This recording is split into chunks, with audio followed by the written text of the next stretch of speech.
Time. Next speaker, please. Francesco Crocco.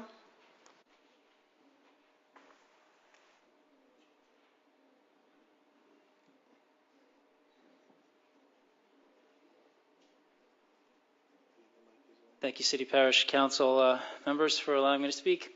I'm here representing Move the Mindset, and I'm here to speak about the removal of the Jim Crow statue downtown. Before I get started on that, though, I just want to recognize that today is a significant anniversary for this nation.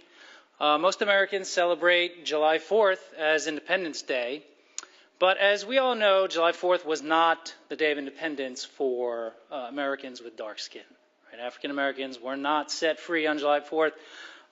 Many African Americans celebrate June 19th as the day of independence, and that's because June 19th, 1865 was when the Union Army rolled into the farthest reaches of the Confederacy, into Texas, into Galveston, and declared the emancipation of the slaves.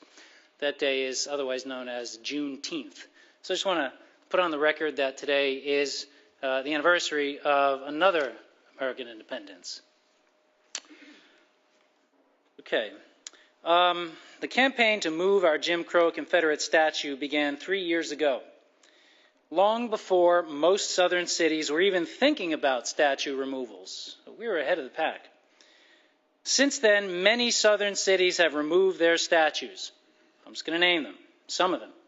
Memphis, Tennessee; Austin, Texas; Bradenton, Florida; Dallas, Texas; Daytona Beach, Florida; Durham, North Carolina; Gainesville, Florida; Lexington, Kentucky; Kansas City, Missouri; Louisville, Kentucky; Nashville, Tennessee; Orlando, Florida; San Antonio, Texas; St. Louis, Missouri; St. Petersburg, Florida; and of course New Orleans. Baton Rouge has removed their statue, and Shreveport. These are just some of the cities that have beaten us to the moral punchline by removing their statues. And there are other cities that are planning to do so. Their city councils have it in the works. Houston, Atlanta, Pensacola, Jacksonville, Richmond, Birmingham, Alabama, and Charlottesville, Virginia. Now, if we had moved our statue 3 years ago when we started this campaign, I think all of you were here then, Lafayette would have been a moral leader, right? We could have said we were number one in removing hateful Jim Crow era statue. Okay, now we'd be number 50 or whatever it is. By moving the mindset here, we could have moved the nation.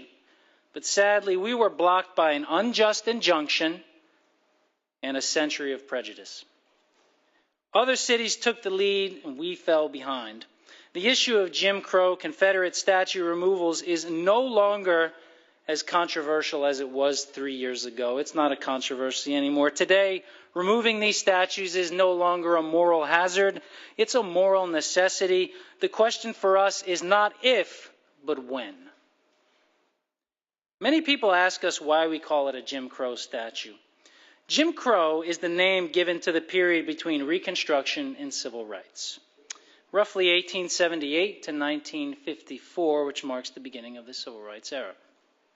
It was a period characterized by the suppression of black civil rights, devastating segregation, violent lynchings, and new forms of slavery, such as sharecropping and prison labor. Virtually all of the Confederate monuments went up during this period, many of them placed by the United Daughters of the Confederacy, like ours. They donated our statue to the city in 1922, right in the middle of the Jim Crow period, and like all the rest, it was intended to be a beacon of white supremacy, a clear and present reminder of the racial pecking order. For instance, Dr. Swanson's groundbreaking research, and some of you I'm sure have seen Rick Swanson's presentation, his research on racism and civil rights in Lafayette reveals that at around the same time that the statue went up, the city council illegally established discriminatory red lines for housing. And their effects are still visible today, actually. So we call it a Jim Crow statue because that's what it is, a statue to celebrate the racist politics and ideology of Jim Crow, which was really slavery by another name. They used Confederate soldiers as convenient icons for this new system of oppression. By not removing its racist Jim Crow Confederate statue, Lafayette has fallen behind its sister cities across the South. It's time we catch up. Councilmen and women, I appeal to your highest ideals and sense of moral fairness. Please work with us to remove the statue. Let's show the nation and the world that Lafayette is willing to do whatever it takes to honor all of its citizens, not just those represented by that statue. Thank you. I'm going to submit my words to the... All right, thank you. Thank you.